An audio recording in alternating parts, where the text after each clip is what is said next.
நீங்க புருஷ மனைவி பிள்ளைங்க எல்லாரும் சேர்ந்து இருந்து சாப்பிட்ட நாட்கள் சிலருக்கெல்லாம் வருஷம் ஆச்சுல்ல. சில சூழ்நிலையினால முடியல. சேர்ந்திருந்து ஒரே இடத்துல இருந்து சூழ்நிலை நிமித்தம் நீங்க அதை பார்க்க ஆரம்பிங்க. சூழ்நிலை தானே இப்படி 4 பேர் 4 பக்கத்துல பிரிச்சு வச்சிருக்கு. என்னதான் நம்ம நம்மளை சால்வ் பண்ணிட்டு இருந்தாலும் சில வலிதானங்க. சேர்ந்திருந்து சிலரெல்லாம் தெரியும். நான் ஃபர்ஸ்ட் டைம் சிங்கப்பூர் போயிட்டு வரும்போது திருச்சி வழியா அந்த ஃப்ளைட்டு சென்னை போகுது. அப்ப திருச்சியில இருக்கும்போது என் கூட ஒருத்தர் டிராவல் பண்ணார். அப்ப அவரு சொல்றாரு என்கிட்ட ஒரு வார்த்தை. அப்ப நானும் அதுல நானும் திருச்சியில இருந்து சேம் ஃப்ளைட்னால அதுலயே இருக்கிறோம். அடுத்து திருச்சியில இருந்து ஏறுறவங்க ஏறுறதுக்காக வெயிட்டிங். நாங்கள் அதே ஃப்ளைட்ல இருக்கும்போது அவர் சொல்றாரு, பிரதர் நீங்க எங்க பேசிட்டு இருக்கும்போது அப்போ அவர் சொன்னார், நீங்க சிங்கப்பூர்ல வேலை பார்த்துட்டு ஊருக்கு போறீங்களா? அப்போ அவர் என்கிட்ட சொன்ன வார்த்தை, இது நான் சொல்றது 2007 நடந்தது. அப்போ அவர் சொன்ன வார்த்தை, பிரதர் நான் 7 வருஷம் கழிச்சு ஊருக்கு வரேன் அப்படின்னா. டாயெல்லாம் வாங்கிட்டு வர்றாரு. அதாவது குழந்தை பிள்ளை வளர்ந்துருக்கும், பொம்மை இதெல்லாம் வாங்கிட்டு வர்ற 7 வருஷம் கழிச்சு ஊருக்கு வரேன் அப்படின்னாரு. 7 வருஷம் எனக்கு அப்படிப்பட்ட ரொம்ப கஷ்டப்பட்டு சேர்த்து வச்சுதான் இவரை ஊருக்கு ஃபேமிலியை பார்க்க வரேன் அப்படின்னாரு. இப்படி எத்தனை பேர் தெரியுமா 3 வருஷம் கழிச்சு வருவாங்க, 2 வருஷம் கழிச்சு வருவாங்க. லீவ் விடுவோம், திடீர்னு ஒரு எமர்ஜென்சி ஒரு 5 நாள் லீவ் கிடைக்கும். இவங்க ஊருக்கு வர முடியாது. ஏன்னா டிக்கெட் ஃபேர்லாம் பார்த்தா ஹெவியா இருக்கும். சேர்ந்து இருக்கிற, அதாவது எப்பவுமே சேர்ந்து இருக்க முடியாது. ஒரு கட்டத்தில் எல்லாரும் அவங்கவுங்க வேலையை பார்த்துருப்போம். ஆனா சேர்ந்து இருக்க கிடைக்கக்கூடிய தருணத்தில் கூட சேர்ந்து இருக்க முடியாத ஒரு வரும் தெரியுமா, அதான் பெயின். ஆண்டவர் எல்லாம் பார்க்கிறார். இந்த எலும்புகள் உயிரடையுமா? ஆண்டவர் அது உங்களுக்கு தான் தெரியும். இனி நாங்க குடும்பமா சேர்ந்திருந்து மகிழ முடியுமா? உங்களுக்கு தான் தெரியும். ஆண்டவர் சொல்ல, நீ என் பக்கத்துல இரு, நாளைக்கு இந்த அடையாளம் நடக்கும். நான் உன்னை விசேஷப்படுத்தி நான் வித்தியாசப்படுத்துவேன். நீ பக்கத்துல இரு. அடிக்கிற காற்றை பார்த்து ஆவேசம் என்று அப்புறமாய் போய் விடாதே. நீ ஆவேசம்னு சொல்லி போயிடாத. ஆமே, நீ பக்கத்துல வா, நீ பக்கத்துல வா. நேரம் போறதுனால 2வது பாதத்தில் இரு. எருசலேமின் அலங்கம் இடிக்கப்பட்ட செய்தி நெகேமியாவுக்கு வருகிறது. எல்லாம் தெரிந்த பகுதியினால நான் ரொம்ப டீட்டெயிலா போகிற அந்த வார்த்தைக்குள்ள மட்டும் போய் சொல்ல விரும்புகிறேன். இந்த செய்தி அவன் கேள்விப்படுகிறான். 3வது வசனத்தை பாருங்கள். அதற்கு அவர்கள் சிறையிருப்பில் இருந்து மீந்திருக்கிறவர்கள் அந்த தேசத்திலே மகா தீங்கையும் நிந்தையையும் அனுபவிக்கிறார்கள். அதாவது தீமை அனுபவிக்கிறது கூட சகிச்சிடலாங்க, இந்த நிந்தை அனுபவிக்கிறது இருக்குல்ல. ஏன் நிந்தை வருது தெரியுமா? தீங்கு அனுபவிக்கிறதுனால. தாவீது சொல்றாரு, நான் வியாதியில் இருந்ததும் மக்கள் பேச ஆரம்பிச்சுட்டாங்க, தீரா வியாதி இவனை பிடித்து கொண்டது, அவன் எப்பொழுது சாவான். என்னை விசாரிக்கிறது மாதிரி விசாரிச்சுட்டு போய் விசாரிக்கும் போது வந்து பார்க்கறான், நான் சொல்றேன் எனக்கு தலைவலின்னு. அவன் போய் சொல்றான் அவனுக்கு தலையில ஏதோ கட்டின்னு. இப்படி சொல்றவங்களா இருக்கிறாங்க. அதான் என்னை விசாரிக்கிறவன் வெளியே போய் துர்ச்செய்தியே. அதனாலேயே நிறைய பேர் வந்து ஹாஸ்பிட்டல் இருந்தா வெளியே சொல்ல மாட்டோம். சொல்லுவாங்க, பாஸ்டர் நாங்க இந்த ஹாஸ்பிட்டல் இருக்கோம், பாஸ்டர் பேரு சொல்லாம ஜெபம் பண்ணுங்க. ஏன்னா பேரு சொன்னா அவங்களே ஹாஸ்பிட்டல் பேரு, ரூமு, அவங்களே ஆபரேஷனுக்கு டைமும் செட் பண்ணிடுவாங்க. போனது அவங்க இன்னொரு பேஷண்ட்டை பார்க்கறதுக்கா இருக்கும். பிரதர் உங்களுக்கு என்னாச்சு அப்படிதான் கேட்பாங்க. நம்மள ஹாஸ்பிட்டல்ல இருந்து ஒருத்தங்க பார்த்தாங்கன்னா, இங்க எதுக்கு வந்தீங்க, அது வேற, உங்களுக்கு என்னாச்சு? நான் ஒருத்தங்களை பார்க்க தான் வந்தேன். அப்படியா?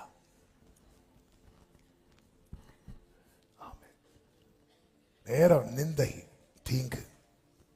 அவன் எவ்வளவு கஷ்டப்படுறான் பாரு. அவன் அப்படி பண்ணிருப்பான் நிந்தை. உனக்கு இதுவும் வேணும். இதை கேட்டதும் நெகேமியாவுக்கு வேலையே உட்கார வேலை கிடையாது. அவன் யார் தெரியுமா? பந்தி பரிமாறுகிறவன், ராஜாவுக்கு திராட்சரசம் பரிமாறுறான். அப்போ அவனுக்கு என்ன வேலை கிடையாது? உட்கார வேலை கிடையாது. ஆனா உட்கார்ந்தான் இருக்கு. 3வது வசனத்தில் 4வது வசனத்துல இந்த வார்த்தைகளை கேட்ட போது நான் உட்கார்ந்து. அவ்வளவுதான். இல்ல என்னாலலாம் உட்கார முடியாது. உட்கார முடியாதுன்னா விட்டுரு. நிந்தையும் தீங்கும் உன் வாழ்க்கையில தொடர நீ இடம் கொடுக்கிறேன்னு அர்த்தம். ஆனா உட்கார்ந்துரு. இல்ல நான் பார்க்கிற வேலை அப்படிப்பட்ட வேலை. என்ன வேலை இருந்தா அந்த நிந்தை உன் காதில் அந்த செய்தி வரும், நீ எல்லாம் உத்தரவாதம் எடுக்க வேண்டும். பிரியமானவர்களே, நாம் எடுக்கிற உத்தரவாதத்தினாலே நாம் இருக்கிற இடம் விசேஷப்பட போகிறது. ஆமா, நமக்கு தெரியாது கர்த்தர் என்னை ஆண்டவர் இப்படி வச்சிருக்கிறீங்க. பல நேரத்தில் நம்ம இப்படிதான் கேட்போம், என்னை ஆண்டவர் இந்த பாதையில் நடத்துறீங்க. புரியாது நமக்கு. ஆனா உட்கார்ந்துட்டான். உட்கார்ந்து சில நாளாய் துக்கித்து உபவாசித்து மன்றாடி, உட்கார்ந்து அழுது துக்கித்து தேவ சமூகத்தில் ஆண்டவர் சொன்னார், உங்களுக்காக உங்கள் பிள்ளைகளுக்காக அழுங்கள். எங்க அழணும்? ஏன்னா இவங்க இயேசுவுக்கு முன்னாடி இருந்து இயேசுவுக்காக அழுதுட்டு இருக்கிறாங்க. அப்பதான் சொன்னாங்க, நீ நிக்கிற இடம் சரியான இடம், அழுறது கரெக்டானதான். ஆனா நீ யாருக்காக அழுற? உங்களுக்காக. உங்க பிள்ளை, உன் கண்ணீர் அர்த்தம் உள்ளதாகட்டும். உன் கண்ணீர் அர்த்தம் உள்ள உட்கார்ந்து அழுது ஆண்டவர் நோக்கி ஜெபிக்கிறான். பக்கத்திலே இரு, விலகிறாத, பாதத்தில் இரு. சமூகத்தில் இருந்து சில காரியங்களுக்காக உபவாசிக்க ஆண்டவர் ஏவினா உபவாசிச்சிடணும். ஜெபிக்க ஏவினா உட்கார்ந்துடணும். எந்த வேலையா இருந்தாலும் மாட்டி வைத்து நம்ம சாக்கு போக்கு சொல்லி எனக்கெல்லாம் ஜெபிக்க முடியல. இல்ல, சில காரியம், ஏன்னா அலங்கம் இடிஞ்சாச்சு. அலங்கம் இடிஞ்சதுனால இந்த எது எது உள்ள வரக்கூடாதோ எல்லாமே உள்ள வந்துட்டு. அதாவது நம்ம சில காரியம் எது நடக்க கூடாதுன்னு நினைக்கிறோமோ அது நடக்கும் போது இருக்கிற வலி இருக்கு தெரியுமா? அதுதான் யோபு சொல்லுகிறார், நான் பயந்த காரியம் எனக்கு, நான் எது அவர் வந்து சகோதரர்கள் எல்லாம் விருந்து உண்ணும் போது இவர் பலி செலுத்துவார். ஏன்னா பிள்ளைங்க தப்பு பண்ணிடக்கூடாது, பிள்ளைங்க என்ஜாய் பண்ணிட்டு இருக்கும் போது அதுல எதுவும் தப்பா நடந்துடக்கூடாது அப்படின்னு சொல்லி பலி செலுத்துறவர் தான் யார் தெரியுமா? யோபு. பிள்ளைங்கள்லாம் இன்னைக்கு ஏதோ ட்ரீட்டுக்கு போறாங்க, எல்லாரும் இங்க கூடுறாங்க அங்க கூடுறாங்க, அதுக்குள்ள ஏதாவது அவங்களுக்குள்ள தப்பு எதுவும் வந்துடக்கூடாது அப்படின்னு சொல்லி அட்வான்ஸா பலி செலுத்துற ஆளுதான் யாரு தெரியுமா? அவ்வளோ பயம் இருந்துச்சு, பிள்ளைங்களுக்கு எதுவும் ஆயிடக்கூடாது. திடீர்னு செய்தி வரதும் போய் உக்காந்துட்டார் சாம்பல்ல. சொல்றான், நான் பயந்த காரியம் எனக்கு நேரிட்டது அப்படின்னு. இந்த நேரத்துல தான் அவர் தேவ பிள்ளை அவர் சமூகத்தில் அமர பழகணும். சில நாட்கள் சில காரியங்களுக்காக உடனே ஜெபித்தா பதில் வராது. தானியேலு கூட பாருங்க, 9வது அதிகாரத்துல எடுக்க வேண்டாம், ஜெபிக்கும் போதே பதில் வருது. 10வது அதிகாரத்துல ஜெபித்து 21வது நாள் தான் என்ன வருது? பதில் வருது. மோசே கூட பாருங்க, சிவந்த சமுத்திரத்துக்கு நேராக கை நீட்டினதும் கடல் ஓபன் ஆகுது. ஆனா அமலேக்கியரோடு யுத்தம் பண்ணும்போது கையை ரொம்ப நேரம் உயர்த்தி வச்சுட்டே இருக்கிறாரு. சில காரியங்களுக்கு தேவன் அப்படித்தான் செட் பண்ணி வைத்திருப்பார். காரணம், வான மண்டலத்திலே நடக்கிற போராட்டங்கள், யுத்தங்கள், இதெல்லாம் நமக்கு தெரியாது. அதுதான் தானியேல்கிட்ட சொன்னார், நீ மனதை செலுத்தின நாள் முதலே உன் வேண்டுதல் கேட்கப்பட்டது. அந்த பெர்ஷிய அதிபதி என்னோட 21 நாள் போராடினான் அப்படின்ட்டு வழி மறிக்கிறான். அப்ப அந்த இடத்துல ஆண்டவரோட யுத்தம் வந்து, அதாவது ஒரு தூதனை வந்து பதிலுக்காக அனுப்பும் போது அந்த தூதன் பதில் மட்டும் தான் கொடுக்கணும், யுத்தம் பண்ணக்கூடாது. இது ஆண்டவருடைய நியமம். அதனாலதான் மீகாவேல் வர்றதுக்காக வெயிட் பண்ணிட்டு இருந்தான். தானியேலுக்கு பதில் கொண்டு வந்த தூதன், அவனால போராடுற சத்ரு அடிக்க முடியும். ஆனால் தூதர்களுக்கு டியூட்டி என்ன அப்படின்னா, அவங்களா எதுவுமே செய்யக்கூடாது. அவங்களா எதுவும் சொன்னதை செய்யணும், இறக்கப்பட்டு மாத்தி அதெல்லாம் கூடாது. எனவேதான் தாவீது ஒரு தப்பு பண்ணுவார். தாவீது ஜனங்களை லெக்கம் பார்க்க ஆரம்பிப்பார். லெக்கம் பார்க்க ஆரம்பித்ததும் அங்க பார்த்த தூதன் ஒரு உருவின பட்டயத்தோட நிற்பான். அதை தூதனு கொடுக்க கட்டல, உடனே தாவீது பரவாயில்ல, அவர் என்ன வெட்டட்டும் அப்படி சொல்லிட்டு போகல. தாவீது உடனே எப்படி ஜெபம் பண்ணுவார் தெரியுமா? கர்த்தருடைய கையில் விழுவேனாக அப்படிங்கிறாரு. ஏதாவது அடிக்கணும்னா நீங்க அடிங்கிறாரு.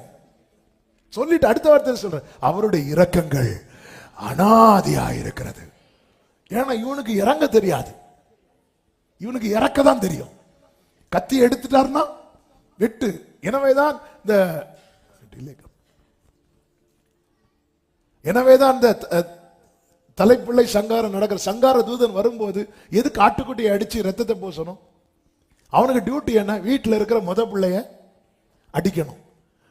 அந்த டியூட்டி இந்த வீட்டில் வந்தா, இந்த வீட்டில் ஆல்ரெடி முதற் பலன் அடிக்கப்பட்டு விட்டது.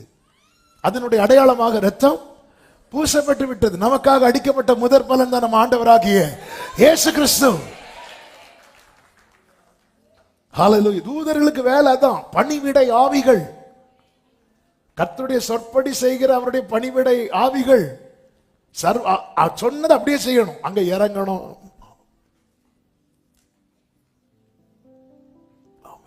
இரக்கம் உள்ள கர்த்தர்.